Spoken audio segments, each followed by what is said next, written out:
It's a lot harder to make short films than people think. To create a story, get people engaged for a short amount of time is difficult to do. I'm Michael Cunningham, and I was the editor on Cadabra.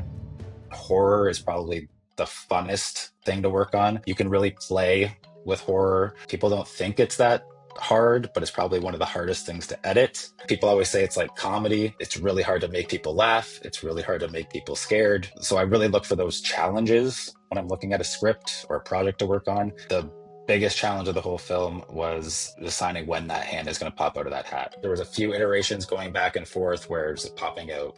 Do we do it quick where the audience doesn't have a chance to really breathe before it happens? Do we hold on it really, really long as we possibly can until we have to have it pop out? Eventually, we found kind of that middle ground where we could build up that tension before it actually happens.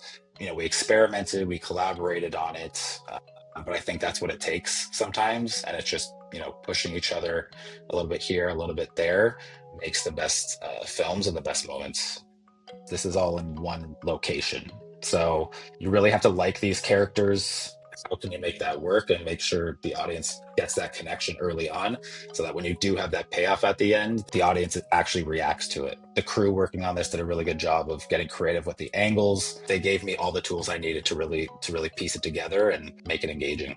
But really, what you want to do is work around the big moments of every scene. That's kind of how I work. Sometimes I'll jump ahead in the scene, work on that specific moment that I really like or that I'm looking forward to doing, and then kind of work backwards from there. Like sometimes what I'll do is like I'll work on one person in the scene and not even think about the other person's performance. And then I'll go back and then I'll work on the other person just to make sure like they're the best performances for each person. And then you can tweak from there. I think what we were able to do, what Tiffany, the director, was able to do on that small set worked really, really well. The best part of being an editor, being able to see everything finally come together at the end, how everything that you worked towards finally flourishes and you get to see, that vision finally up on the screen.